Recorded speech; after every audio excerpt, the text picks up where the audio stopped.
আলোচনা করেন। আমাদের আজকের আলোচ্য বিষয় মহাভারতের অনেক চরিত্রের ভিড়ে হারিয়ে যাওয়া অবহেলিত একটি চরিত্রকে কেন্দ্র করে। মহাভারতের অন্যতম অনিন্দ সুন্দর এক পুরুষ বভ্রবাহন। এই মৌলিক নৃত্যনাট্যটি যিনি রচনা করেছেন তিনি বেঙ্গল কালচারাল অ্যাসোসিয়েশনের দীর্ঘদিনের সাংস্কৃতিক কর্মী প্রসেনজিৎ দত্ত। মহাভারতের এই ক্ষুদ্র গল্পটিকে যিনি নৃত্যের আঙ্গিকে আপনাদের সামনে উপস্থাপনা করবেন তিনি শ্রীমতী ইন্দ্রাণী গাঙ্গুলি ও তার সহযোগী নৃত্যশিল্পীরা। সঙ্গীত পরিচালনার দায়িত্বে আছেন শ্রীমতী শ্বেতা কর্মকার। পরিশীলিত সঙ্গীত যা কাহিনীর যোগসূত্র স্থাপন করতে পারে এমন কাজে অর্থাৎ রবীন্দ্রসঙ্গীত চয়নের গুরুদায়িত্বে যারা আছেন তারা হলেন শ্রীমতী শ্বেতা কর্মকার এবং জয়ন্ত চক্রবর্তী। আরও দুজনের নাম অবশ্যই করতে হয়। আমেদাবাদে তারা দীর্ঘদিনের সঙ্গীত শিল্পী শ্রীমতী সুচেতা রায় ও শ্রীমতী রুবি চ্যাটার্জি। তাদের পরামর্শ এক্ষেত্রে অনস্বীকার্য। শুরু করতে চলেছি নৃত্যনাট্য বভ্রবাহন।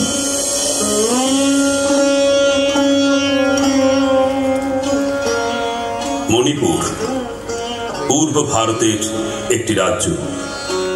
আজ থেকে বহুকাল আগে সেই মহাভারতের যুগে চিত্রবাহন নামে একজন রাজা রাজ্য শাসন করতেন।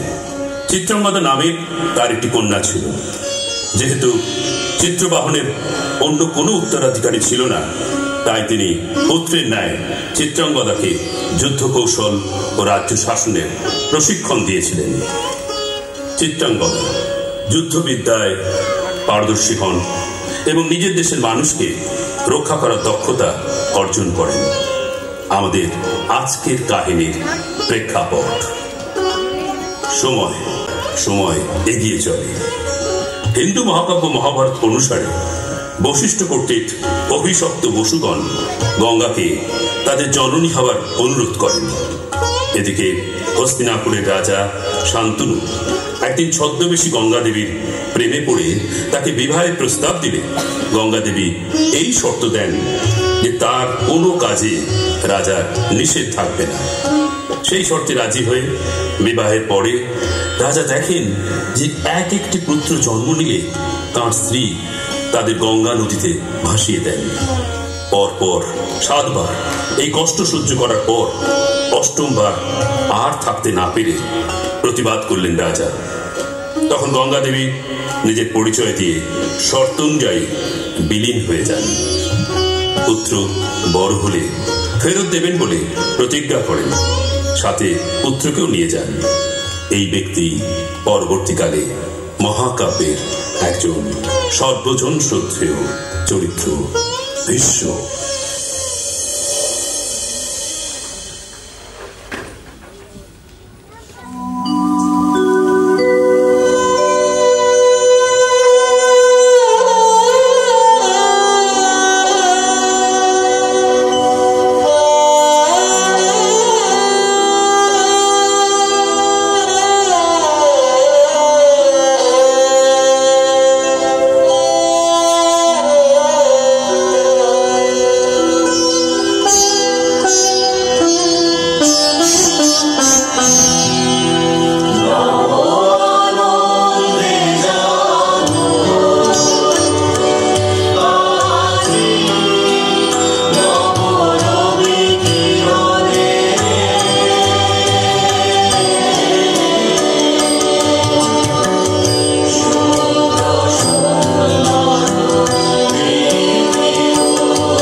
কিন্তু এই মুহূর্তে গবাক্ষ পথে অস্তগামী সূর্যের দিকে চেয়ে চিত্রাঙ্গদার অন্তর কেঁপে ওঠে।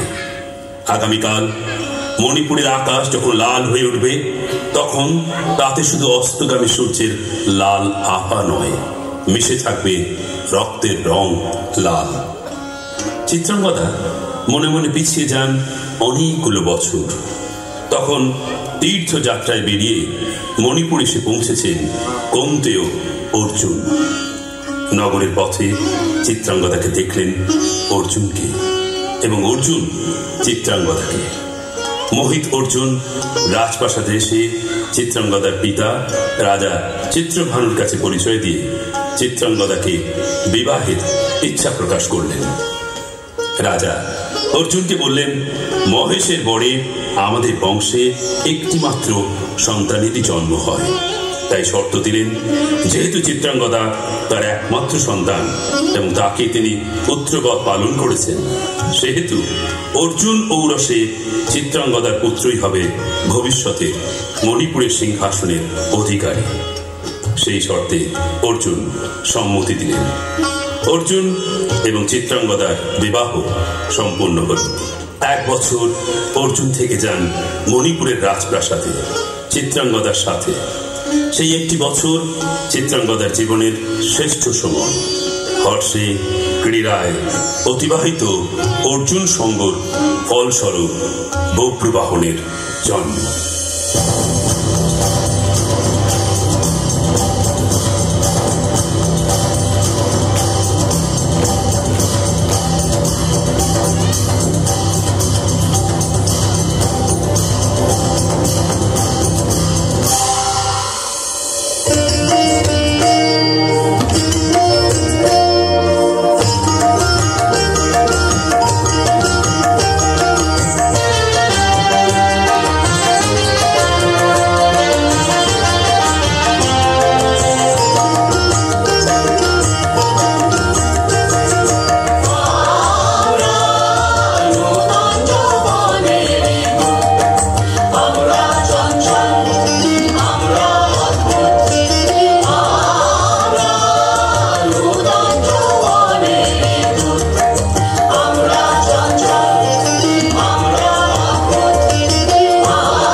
পাণ্ডবরা বিভিন্ন অগ্নি পরীক্ষার মধ্যে দিয়ে অবশেষে কৌরবদের বিরুদ্ধে যুদ্ধে জয়লাভ করলেন। যুধিষ্ঠির হস্তিনাপুরের রাজা হন। তার মন তখন অস্থির, কারণ যুদ্ধে তার নিজের আত্মীয় স্বজনদের হত্যা করার জন্য তিনি সর্বদা বিষণ্ণ অনুভব করতেন। মহামণি ব্যাসদেবের পরামর্শে অশ্বমেধ যজ্ঞের আয়োজন করলেন মহারাজ যুধিষ্ঠির। সেই যজ্ঞের ঘোড়া রক্ষা করতে পৃথিবী ভ্রমণে বেরিয়েছেন ভীম, অর্জুন ও কর্ণপ্রত্য, বিষকেতুর মতো প্রমুখ মহাযোদ্ধারা। অশ্বমেধ যজ্ঞের ঘোড়া যে রাজ্যে ঢুকবে সেই রাজ্যের রাজাকে মহারাজ যুধিষ্ঠিরের বশ্যতা স্বীকার করতে হবে ধন রত্ন উপঢৌকন দিয়ে। আর যে রাজা তা অস্বীকার করবেন, যজ্ঞের ঘোড়া আটকাবেন, তাকে বশ্যতা স্বীকার করাতে যুদ্ধে পরাজিত করে যজ্ঞের ঘোড়া উদ্ধার করতে হবে। বহু রাজ্য ভ্রমণ করে, বহু যুদ্ধ জয় করে যখন ঘোড়া ঢুকল মণিপুরে, তখন মহা পরাক্রমশালী মণিপুর রাজ বভ্রুবাহনের সৈন্যরা সেই ঘোড়া আটক করে নিয়ে এলো রাজ সকাশে। অর্জুন আসছেন জেনে রাজা বভ্রুবাহন নিজে তাকে স্বাগত জানাতে এলেন, কিন্তু অর্জুন সেই অভ্যর্থনা গ্রহণ না করে বভ্রুবাহনকে বললেন যে শত্রুকে স্বাগত করা ক্ষত্রিয় ধর্ম নয়।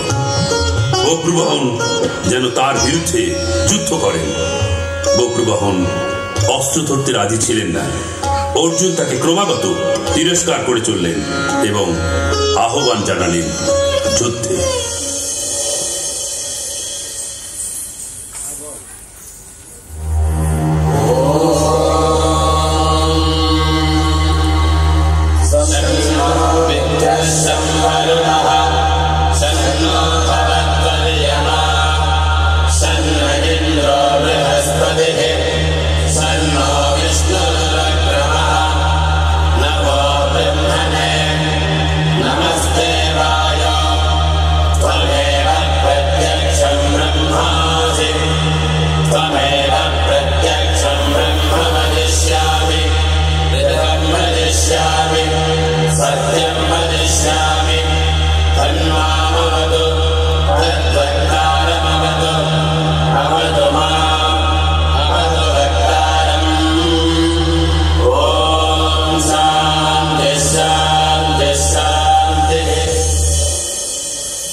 অর্জুনের পরিচয় ছাড়াই তাঁর পুত্র বভ্রুবাহনকে একা বড় করেছিলেন মণিপুরের রাজকন্যা চিত্রাঙ্গদা।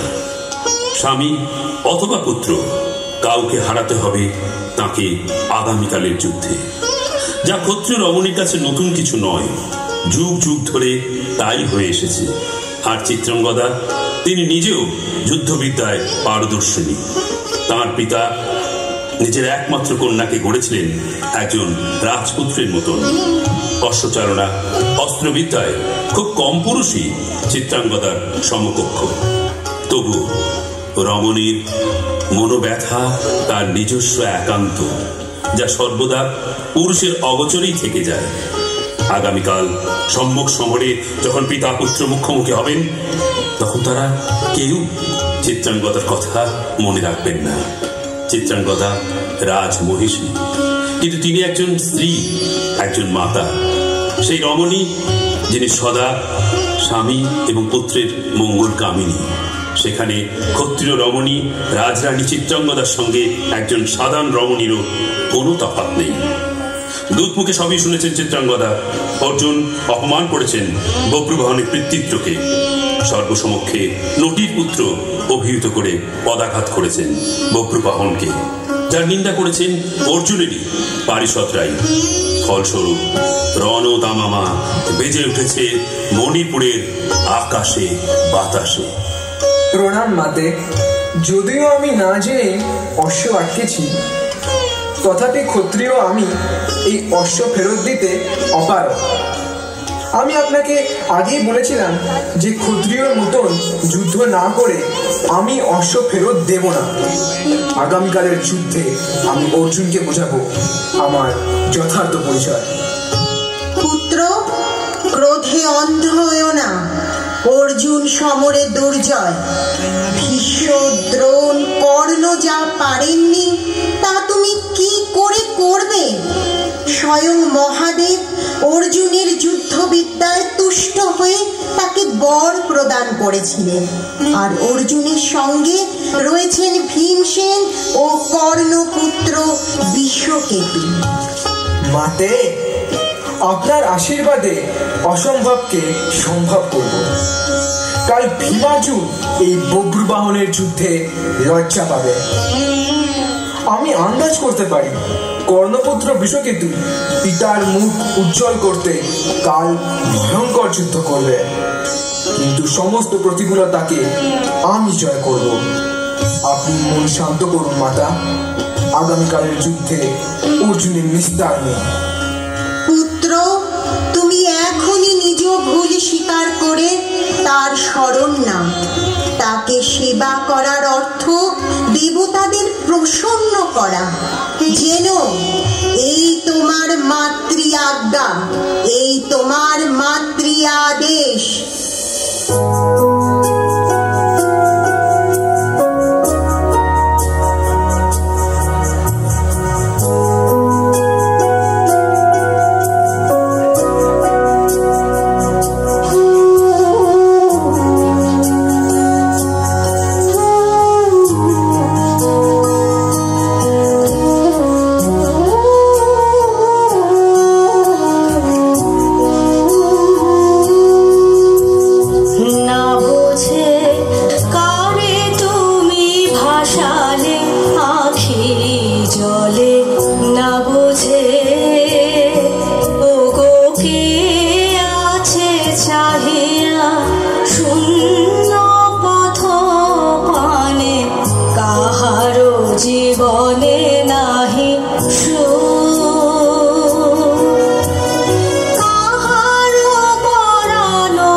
রহস্যময়ী নাগ কন্যা উলুপি মহাভারতের বীর এবং বর্ণময় চরিত্রগুলোর মধ্যে অন্যতম। অর্জুনের 4 স্ত্রীর মধ্যে দ্বিতীয়া। উলুপি নাগরাজ কৌরব্যের কন্যা। কৌরব্য গঙ্গা নদীর জলভাগের সর্পরাজ্য শাসন করেছিলেন। উলুপি ছিলেন একজন প্রশিক্ষিত যোদ্ধা। উলুপির বিয়ের কিছুদিনের মধ্যেই তিনি স্বামী হারা হন। বিধবা উলুপি বাবার প্রাসাদে থাকতেন। কথিত আছে যে নির্বাসনে থাকাকালীন উলুপি নিজে উপযাজক হয়ে অর্জুনের সাথে সাক্ষাৎ করেছিলেন এবং অর্জুনের রূপে মুগ্ধ হয়ে বিবাহের প্রস্তাব দিয়েছিলেন এবং তার সাথেই বিবাহ বন্ধনে আবদ্ধ হন। জন্ম হয় পুত্র ইরাবণের।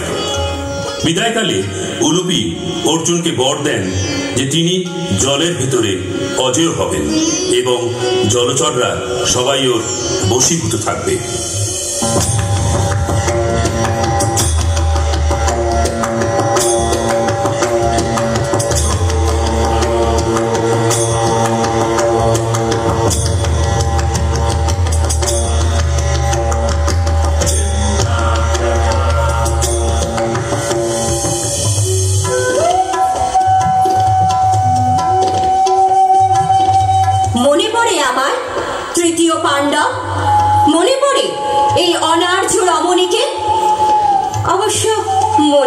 কথাও নয়, আমি শুধু দিতে পারি রমণীর সুখ। কন্যা উলুপি।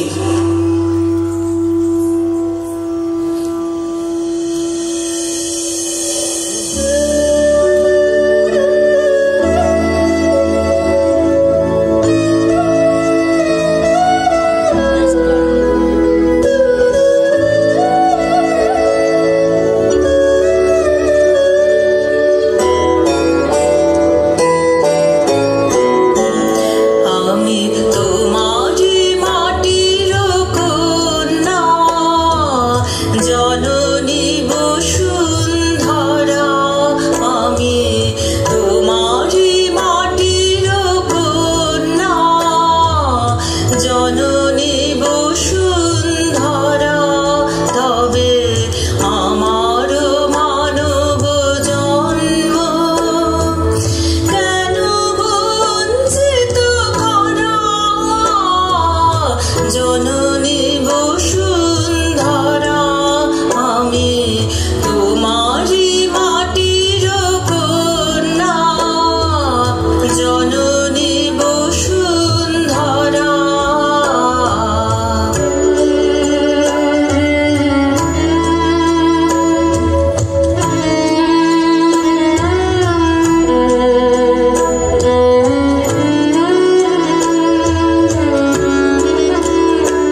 সংবাদ পুত্র বব্রুবাহন তৃতীয় পাণ্ডব এখন কোথায়?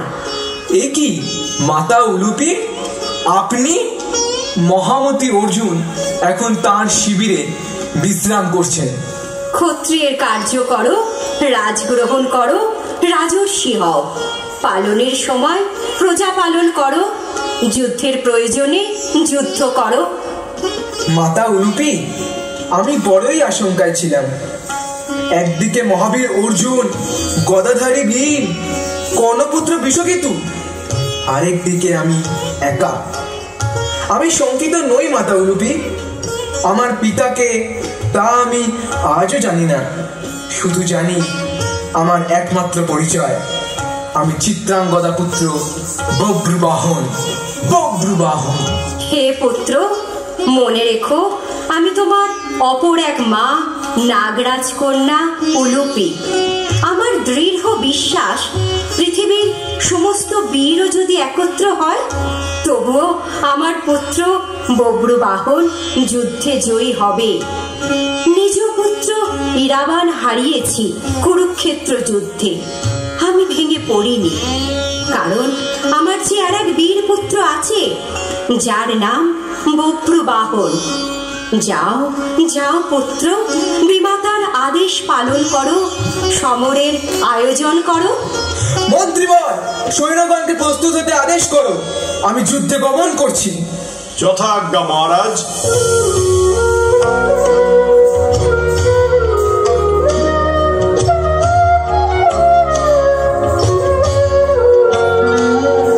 এতদিন যে বসেছিলেন পথ যে আর কাল গুনে, দেখা পেলেন ফাল্গুনে। এতদিন যে বসে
আমাদের স্বামীর বিরুদ্ধে বব্রুবাহনকে প্ররোচিত করলে?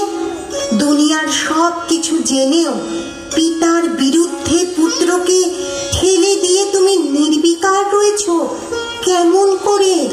শান্ত হও ভগ্নী চিত্রাঙ্গদা। আমি আমার পুত্রের জন্য ভাবি না ভগ্নী অলুপি, কিন্তু যিনি এই দেশের অতিথি হয়ে এসেছেন সেই স্বামীর জন্য বড় কষ্ট পাচ্ছি আমি।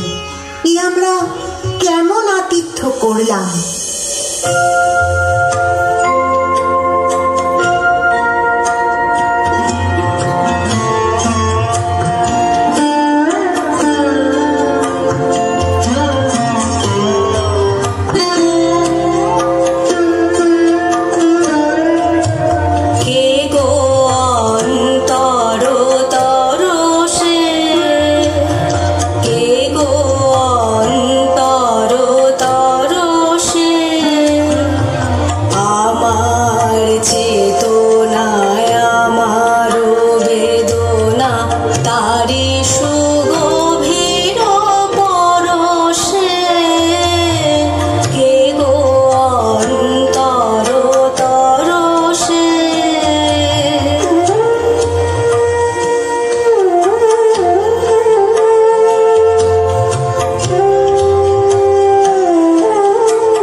অশ্বমেধের ঘোড়াকে কেন্দ্র করে শুরু হলো এক মহাযুদ্ধ। একাধারে ভীমার্জুন, বৃষকেতু, অপরদিকে অসম সাহসী বীর বালক বব্রুবাহন। বর্ষা, তলোয়ার, গদা আরো অনেক অস্ত্র শস্ত্রাদির ঝনঝনানিতে কেঁপে উঠল মণিপুরের ভূমি।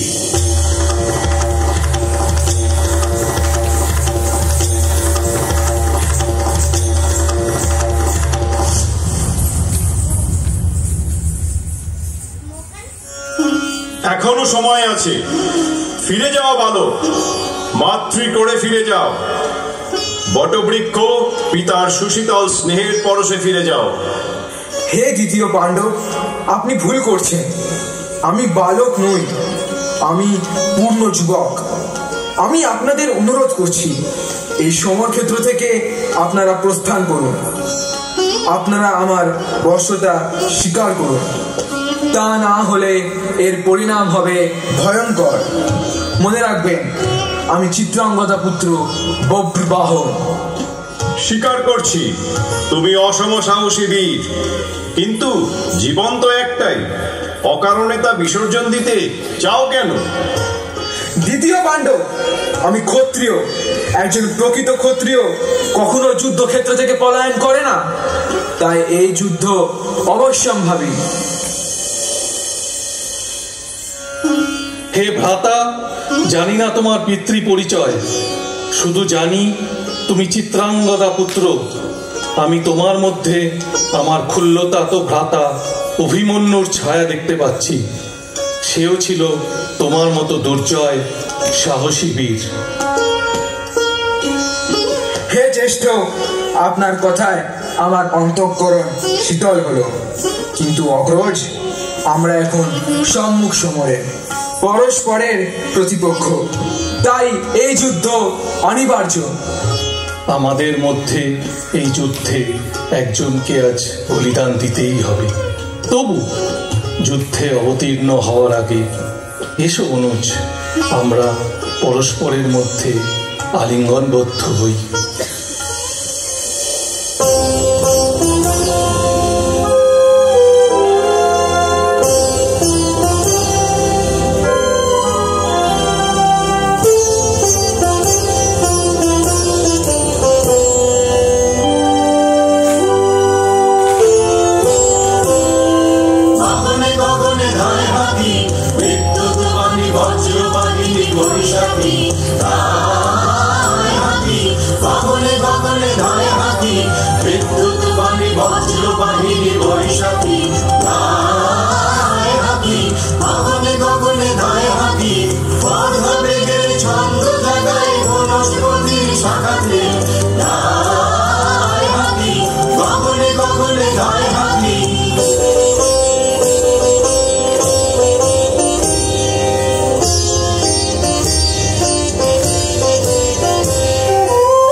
ছুটিল প্রলয় পথে রুদ্র রথে চাকাতে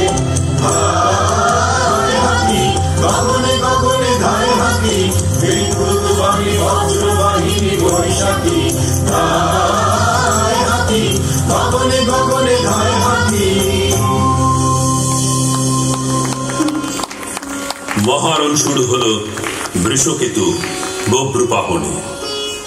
যেন কর্ণার্জুন মুখোমুখি কুরুক্ষেত্রে। বহুক্ষণ যুদ্ধের পর অর্ধচন্দ্র বাণে অভিমন্যু শোক ভুলেছিলাম বৃষকেতুকে দেখে। এখন আমি অগ্রজ যুধিষ্ঠিরকে কি জবাব দেব?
অর্জুন গান্ডীব তুলে নিলেন।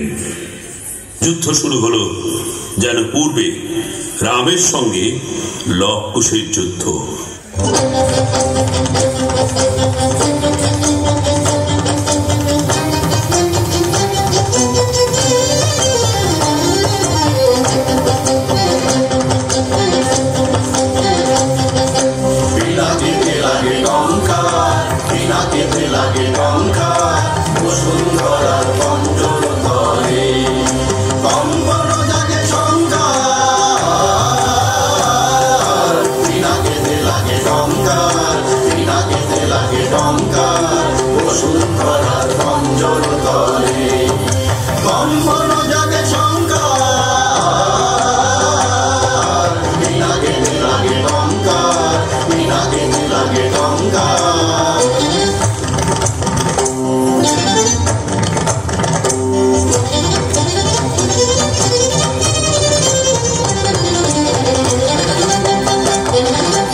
কিছুক্ষণ আগে যুদ্ধ শেষ হয়েছে। বভ্রুবাহনের সঙ্গে যুদ্ধে মৃত্যু হয়েছে কর্ণপুত্র বৃষকেতু ও বভ্রুবাহন জনক অর্জুনের। বিমাতা উলুপির ইচ্ছা পূরণ করেছেন বভ্রুবাহন।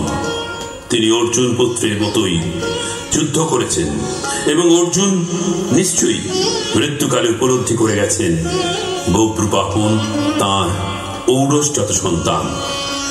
ভীম, অর্জুন, বৃষকেতুকে একত্রে যুদ্ধে পরাজিত করা একমাত্র অর্জুন তনয়ের পক্ষেই সম্ভব। অদূরে প্রবল জয়োচ্ছ্বাসে ভেসে যাচ্ছে তাঁর সৈন্যদল। মণিপুরবাসী মুহুর মুহুর জয়ধ্বনি দিচ্ছে তার নামে, কিন্তু কিছুই স্পর্শ করতে পারছে না বভ্রুবাহনকে। এই কি ক্ষত্রিয় জীবন? এই কি রাজধর্ম? কই কোনো আনন্দ তো হচ্ছে না যুদ্ধ জয়ের। কেন কেন বিষাদে ছেয়ে যাচ্ছে অন্তর? বভ্রুবাহন আজ বড় অসহায়। যুদ্ধক্ষেত্রে শায়িত রয়েছে মহাবীর অর্জুন, ক্রন্দনরতা মাতা চিত্রাঙ্গদা। সেই অনিন্দ সুন্দর পুরুষ শিশুকাল থেকে রাজপুত্র বভ্রুবাহন ক্রীড়াচ্ছলে অস্ত্র চালনার সময়কাল থেকে অর্জুন হতে চেয়েছে। অর্জুন, চিত্রাঙ্গদা তাকে বলেছেন অর্জুনের মতো হতে হবে। অর্জুনের সমান বীর পৃথিবীতে নেই। অদেখা সেই মানুষটার গর্বে গর্বিত হয়েছে বভ্রুবাহন। আর আজ সেই পিতা অর্জুনের মস্তক ভুলণ্ঠিত তাঁর বাণী। বভ্রুবাহনের তো কৃষ্ণ সারথি নেই, তবে কে দেবে সান্ত্বনা তাকে পিতৃবধে?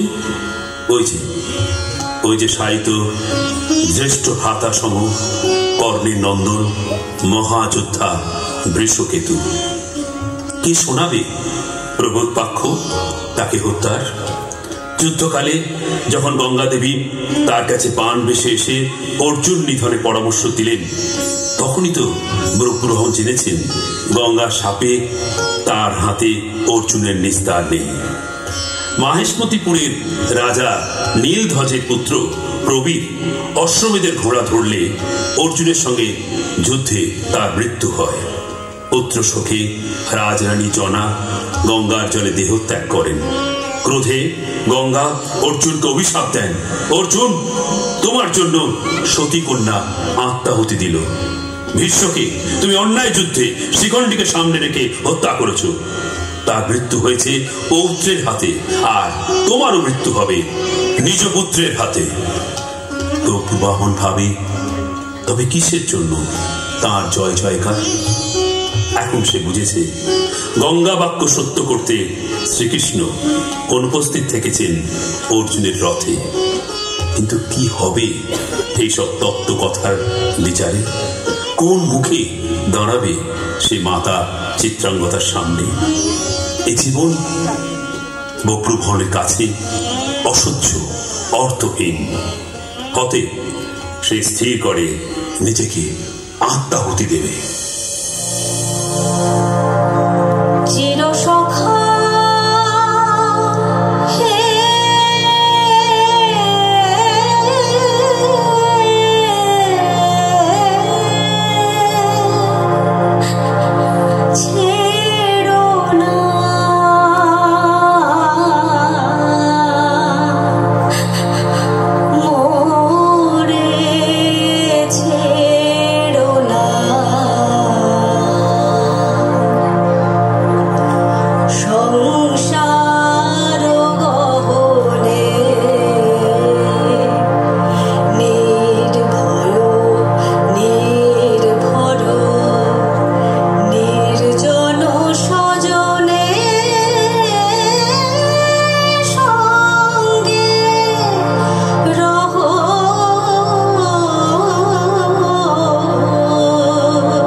অশান্তি আজ হানলো। বক্ষে জ্বালাই অগ্নিশিখা, চোখে কাঁপাই মরীচিকা। বক্ষে জ্বালাই অগ্নিশিখা, চোখে কাঁপাই মরীচিকা। মরণ শুধুই গাঁথলো কে মোর বরণ মালা, অশান্তি আজ হানলো। চেনা ভুবন হারিয়ে গেল স্বপন ছায়াতে, ফাগুন দিনের পলাশ রঙের রঙিন মায়াতে। চেনা ভুবন হারিয়ে গেল স্বপন ছায়াতে, ফাগুন দিনের পলাশ রঙের রঙিন মায়াতে। যাত্রা আমার নিরুদ্দেশা, পথ হারানোর লাগলো নেশা। যাত্রা আমার নিরুদ্দেশা, পথ হারানোর লাগলো নেশা।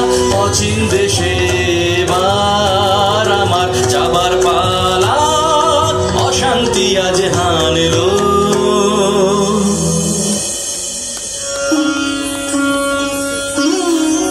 এখন আর বভ্রুবাহনের অজানা নয় যে তাঁর বিমাতা উলুপি অর্জুনের শাপ মোচনের উদ্দেশ্যেই তাকে পিতার বিরুদ্ধে যুদ্ধের প্ররোচনা দিয়েছিলেন। শিখণ্ডীকে সামনে রেখে অর্জুন যখন অন্যায় যুদ্ধে ভীষ্মের পতন ঘটিয়েছিলেন, তখন বসুগণ অর্থাৎ ভীষ্মের অন্য 7 ভাই মাতা গঙ্গার সম্মুখে অর্জুনকে অখণ্ড নরকবাসের শাপ দেন। সেই সাবধানের কথা শুনে ফেলেছিলেন উলুপি। ভীত উলুপি উপরোধে তার পিতা নাগরাজ কৌরব্য তখন বসুগণকে শাপ প্রত্যাহার করতে অনুরোধ করেন। বসুগণ তাকে জানান বভ্রুবাহনের সঙ্গে যুদ্ধে অর্জুন ভূসজ্জা নিলে তবেই তার শাপ মোচন হবে। গঙ্গা দেবী অর্জুনকে নিজ পুত্রের হাতে মৃত্যুর অভিশাপও নরকবাস থেকে রক্ষা পেতে আদতে অর্জুনের জন্য শাপে বর হয়েছিল। এই মুহূর্তে বভ্রুবাহন মিশ্রিত হলেন তিনি মণিপুরের রাজা, ক্ষত্রিয় বীর।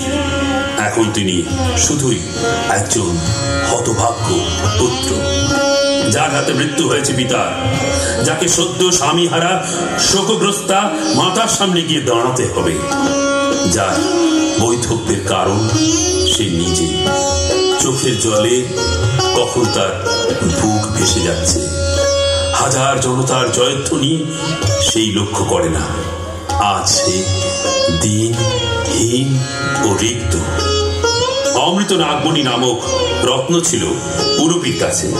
ইতিমধ্যেই শ্রীকৃষ্ণের মণিপুরে আগমন এবং তিনি স্বয়ং অমৃতমণির স্পর্শে অর্জুন ও বৃষকেতুর পুনর্জীবন দান করেন।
পিতা পুত্র স্বামী স্ত্রীর শুভ পুনর্মিলন।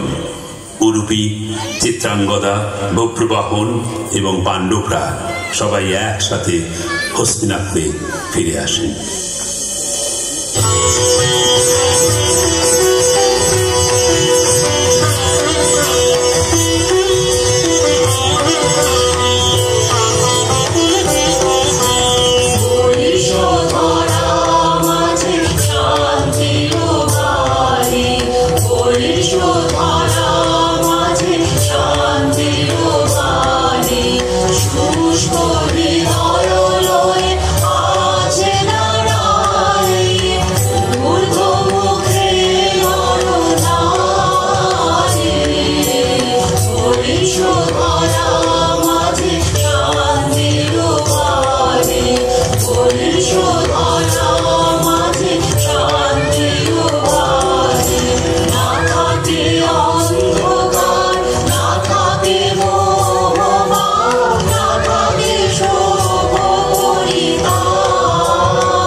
বভ্রবাহনের যে গলাটা খুলবি তো বলি খোলে না, যেটা বলবো না সেটা